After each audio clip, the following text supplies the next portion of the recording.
I've heard a lot of people say this exercise is BS. You don't do this on your own. You're just doing this for clicks and views. There really is no BS exercise unless you really decide to go absolutely nuts and do something bizarre and crazy that really doesn't work, but maybe it looks cool.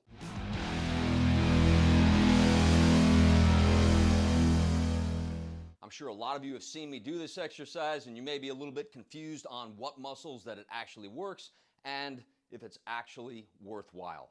Now, while we're on the topic of worthwhile, everything that I show you, I believe, through my experience and my education, is worthwhile. I don't show you things that don't work. I don't show you things that I don't do myself in my own programming on a daily basis. Now, I've never seen this exercise done before. I do believe that I may have invented it. I call it the sklar squat. It's very similar to a goblet squat and a Zercher squat. What is a Zercher squat? You've probably seen it performed. It's where you take the barbell, you put it across your elbows, and then you squat down with it. Goblet squats, very simple. Your dumbbell is at your chest, right underneath the chin, and then you squat down. It's a phenomenal exercise, and it really does tag the entire body. If you get it right, you should be out of breath. Muscles should be nice and fatigued and ready to go.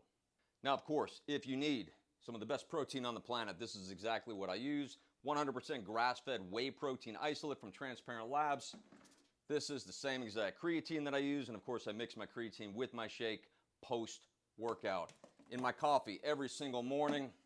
Here's my collagen. They just came out with a brand new collagen that actually has double the amount of collagen peptides that the original version has. I'll put all of the links in the description. Feel free to check them out. So I want to get right into it, show you exactly how we do the sklar squat. Now, to get this exercise right and perfect it, all you need is one dumbbell and either a slant board. This is a slant board from Slantboard Guy. You can check it out in the description. Or just get yourself some sort of elevated surface like a weight plate, maybe that has 2 to 4 inches on it, and then put your heels on the weight plate instead of using the slant board. Now, what I like to do with the sklar squat is to keep the rep count somewhere in the 5 to 8 rep range. I found that that range allows you to go heavy enough that your biceps work hard and heavy enough so that your legs also work hard. Now, what does the sklar squat work more? Does it work more biceps? Does it work more shoulders? Does it work more legs? Let's find out. Now, I will tell you, overall, this is more biceps work than it is leg work because your legs should be able to handle a lot more than your biceps. Your biceps will be in a static position. We're going to keep the elbows at 90 degrees. We're going to squat down on our slant board. I want to cup the weight, and then I want to pull it up to the 90-degree position. Once I have it there, I've got my arms locked and loaded. I want to stand up with my elbows in the same exact position. So the weight's pulling me forward. I really have to engage my abs. As I come down, I keep my elbows in the same position until they touch my thighs, and I squeeze up. So I'm never breaking position at the elbows. So there's a tremendous amount of stress on my elbows. I really have to think about contracting my legs. Now, they are working.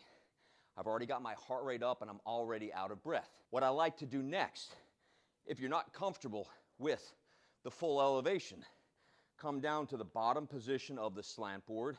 I've got the balls of my feet off of the board, heels on the middle of the board. I'm going to squat down again, nice and relaxed, get my dumbbell in position, curl it up to 90 degrees, and then stand, abs tight, maintaining same position. This is a little bit easier as far as not being pulled forward by the weight because I'm almost at a neutral position with my heels. The final position, flat on the floor. So I'm going to kick the board back a little bit. I'm going to get my stance now wider. So if you do this in succession, if you do 5 reps on the top of the board, 5 reps in the middle of the board, and then come down to the floor flat, you're going to feel a huge difference. You're going to feel a huge difference in the way that you squat, and you're going to feel a huge difference in the way that the weight is distributed on the biceps, shoulders, and core. So I'm going to squat down the same way. Again, I've got a wider position. I'm about this wide. I'm going to squat down, grab my weight. Now I'm almost already at 90 degrees. I've got to get down lower than I did on the board. So I'm going to squat up, holding nice tight position, squat back down. The chest is nice and high, and that's up. We'll get 5 reps so I can show you exactly what a regular set looks like. That's number 3. I'm really driving into my legs as well. 4, so I can feel it more in my hams and glutes on this. And 5. All right, biceps are on fire just from demonstrating the exercise. So is this a worthwhile exercise? Absolutely. Is it just for flair? Definitely not. If you were to actually try this and do it correctly, you would understand how much emphasis it puts on the biceps, how much shoulder stability it requires, and how much core strength it requires as well. It's a great exercise if you're looking to multitask. If you're looking to get a couple of different muscle groups in one exercise, it's a fantastic exercise to try, and I highly recommend it. Now, why is it harder than a standard goblet squat, which puts the weight right on your chest and closer to your center of gravity? Well, it's easier because, yes, I do have to use my biceps to hold the weight in this position, but I really don't have to hold that hard. I've got it locked into my body. In this position here, you can see there's a tremendous amount of stress on my biceps. Yes, it is an isometric contraction. Yes, it will build strength. Now again, you can also, if you feel like it, curl up to the chin at the top of every rep. And that is going to make it active, dynamic, and more challenging. So there are a lot of different ways to get this exercise done. I hope you now understand why I put it into my programming. The next question, most likely, is where do you put it into your programming? I like to put it in on my leg days. Now I also oftentimes do biceps with legs, which is counterintuitive to some of you, but I like to get my arms done at the same time I get my legs done, with the legs being performed first. This exercise can be done as a finisher, so do this when your legs are tired if you're advanced.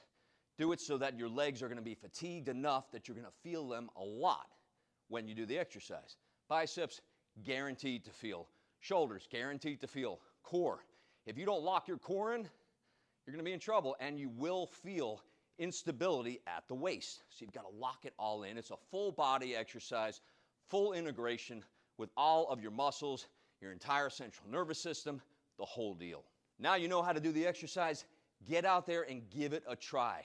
I'm a guy that will try anything if I think that it's worthwhile. And like I told you earlier, this one is worth trying. I hope you enjoyed this quick one as much as I did. Get out there, get it done, get those biceps pumping. Let's go.